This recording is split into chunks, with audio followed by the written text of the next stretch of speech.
I woke up with a smile. It was my 8th birthday, and I couldn't wait to share it with Sadie, my best friend. We walked to school together. Later that night, my family sat for dinner promptly at 6 p.m. My Muti and Vati and little brother and me. Earlier that day, I gave every student in my classroom a piece of chocolate wrapped in shiny blue foil. You see, my parents taught me that when you celebrate a birthday, you give gifts to others. Vati, I started to say. I wanted to tell him how excited my fellow students were about the chocolate. It was scarce.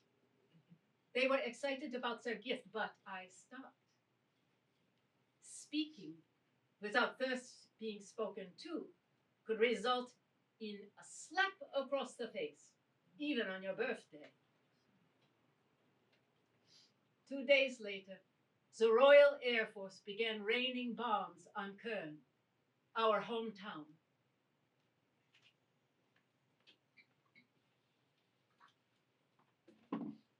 Mid-December, I found a hand-addressed card in my mailbox. It was from my great-granddaughter Jessica. Dear Grandma, can I come visit you between Christmas and New Year's? Love, Jessica. I turned the card over to see if anything was written on the back. There wasn't. Why did Jessica want to come visit? My grandchildren and great-grandchildren barely know me, and I know little of their lives. Even my own children feel distant. Hi, Grandma. Willkommen. Oh, hello, hello. Oh. Oh, How do you like my Italian vibe? you look expensive. Come, take off your coat, sit down. For tomorrow, I have made us traditional German food. Assorted cheeses, 3 kinds of sausage, breads, and mustards. Oh, I should have told you before I came. I'm a vegetarian. You do know sausage is filled with poisonous preservatives. Yeah, but I'm still here. Grandma, I have exciting news. I'm applying to be an exchange student in Germany. Germany, yeah, not Italy. Well, I already know my Italian side from my dad. I don't know anything about the half of me that's German. I want to hear about life in Germany. You mean my life? That's in the past. There's nothing to say. Grandma, what about your family? My Muti and Vati and little brother, we lived in an apartment. Every night after dinner, my Vati wound his prized silver pocket watch. Our meals ran by his watch. Frühstück, 7 a.m. Mittagessen, noon. Abendbrot, 6 p.m. I know those words. Breakfast, lunch, and dinner. Yeah. So, did you go to school? Of course, yeah. I passed Sadie's apartment in the next block. She was my best friend, and we walked to school together. And what did your father do?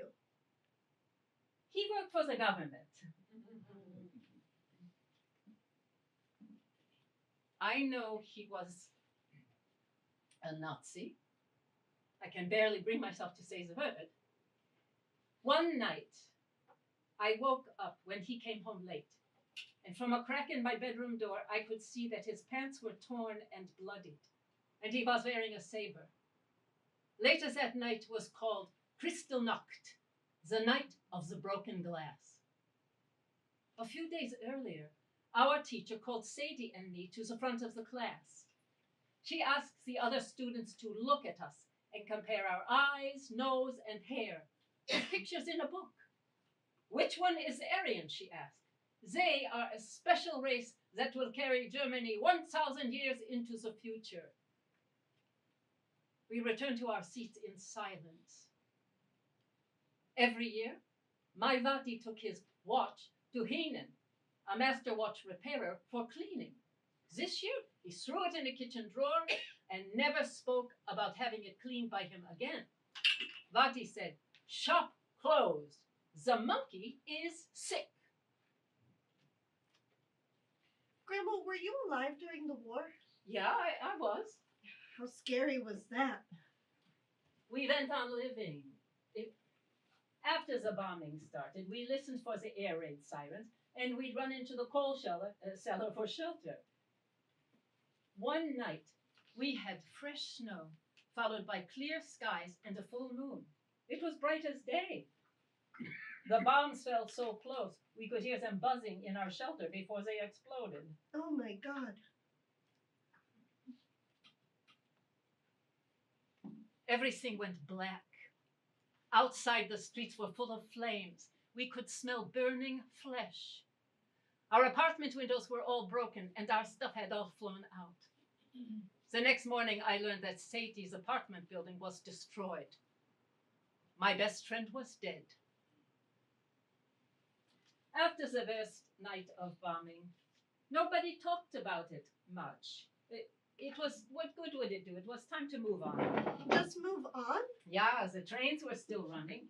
So my Muti and Vati, my Vati stayed to work, but my Muti and little brother and I, we left the city.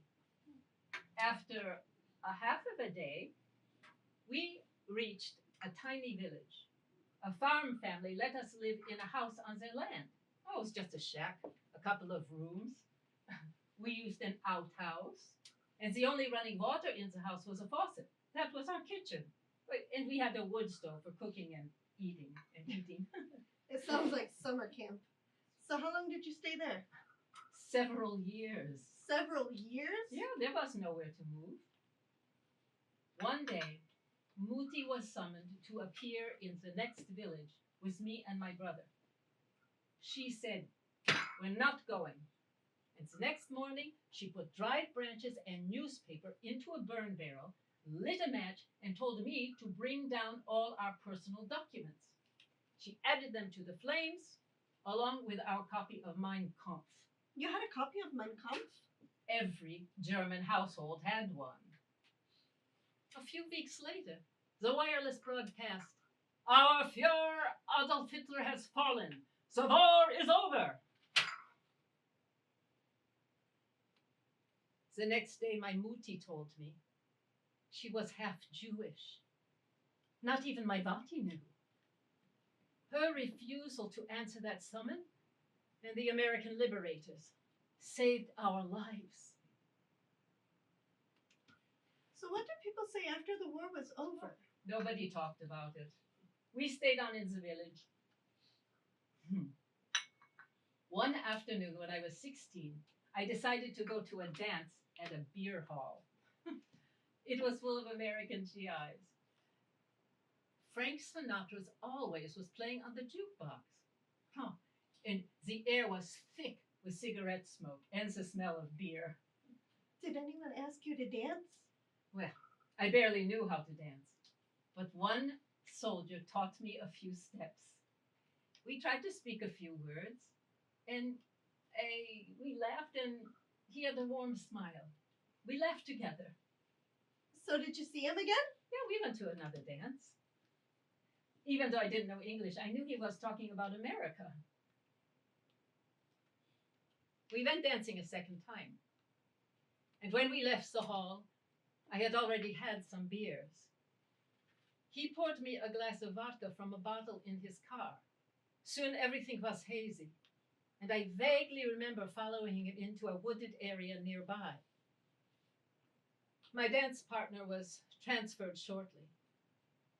Never knowing he had fathered Petra, my first child, and Jessica's grandmother.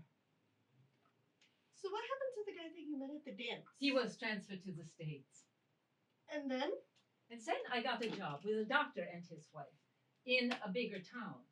I stayed in their house for the weeknights, and I went home on the weekends. I had to walk 2.5 hours each way. I can't believe how far you walked. There was no public transportation.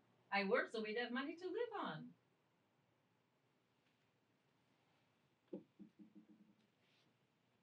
One day, I was walking home late afternoon.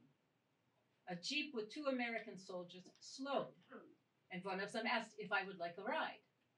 I was tired. I gratefully climbed into the back. Then the driver turned down a narrow wooded trail. I knew I had made a huge mistake. They forced me out of the car, pushed me onto the ground, and raped me. When I was sure they had left, I ran home. I told no one. 9 months later, I gave birth to a son. He was gravely ill, and we took him to a hospital that was still understaffed. On one of my visits, I could tell that no one was looking after Klaus. I was sure he would die there. So I unhooked needles and tubes and grabbed him and strode out the front door.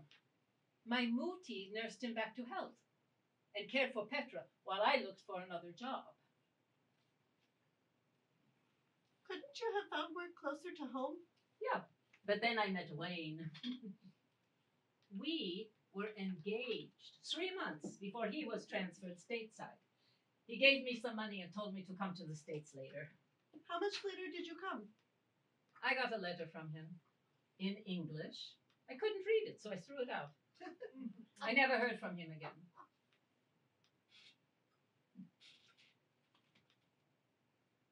After I had already received and thrown Wayne's letter out, I learned I was pregnant with his child, that I named Thomas. Not too long after that, I met Bryce. He was a master sergeant. He reminded me of my Vati. And my mother and my brother liked him. So you finally met a guy who stayed around, huh?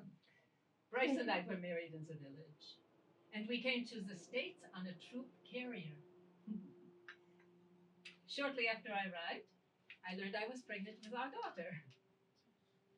Wait, was Sergeant Bryce my great-grandfather? Bryce promised to adopt my other children. And when he was transferred, we accompanied him as a family. But Klaus was left behind. We couldn't afford his medical care. And Bryce had met a lawyer who wanted to adopt the child with his wife. So when Klaus was just 3 years old, I bought a soft blue rabbit with floppy ears and handed them both to the couple. It was the hardest thing I'd ever done. His adoptive parents were Jewish. His Mutti was forced onto a bus headed for the concentration camp when she was a teenager, but she was able to escape through a door undetected. We were two mothers bound by one son, escaping a similar fate as the war ground down.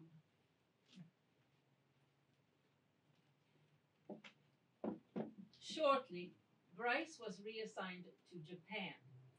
I followed in the next, about 3 months later, with the rest of our children. But I came back to the States about a year after. All by yourself? Things weren't going good between me and Bryce. Was he my great-grandfather? Thomas was playing with Japanese kids when they all started throwing rocks at passing trains. When he came home, my husband beat him so hard with a belt that the buckle broke his sternum. I decided right then and there to leave him and come back to the States. You won't tell me about my great-grandfather. I still know almost nothing about your life in Germany. I might as well drive home tonight instead of staying over like I planned. Jessica. The soldier I met at the dance, I liked him. After so much sadness, he made me smile. I had never had alcohol, and one night he poured me too much. He never knew about the baby. He was transferred shortly. I didn't know his last name. There's a name for that, Grandma. It's called date rape. Was he my great-grandfather? Yeah, he was.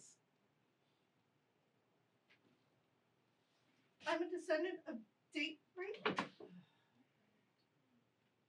Does my grandmother know about her father? I told you he was American, and this is the truth. Oh, no one asked details. Not until you, Jessica. I see something of myself in you. You deserve to know all about my children and their fathers. Let's get a good night rest. And I'll tell you about it in the morning. Okay, Grandma. Sleep good.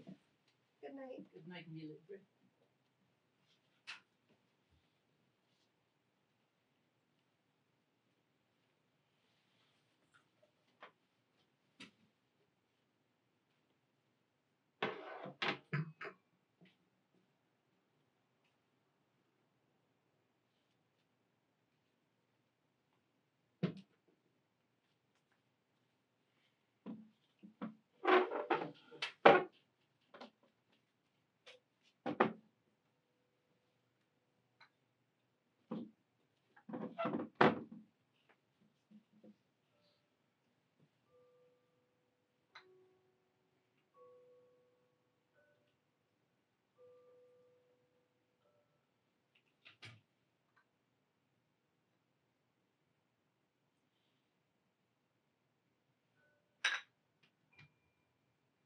American men marched through American streets today, carrying flags with swastikas on them and raising their arms in Nazi salutes.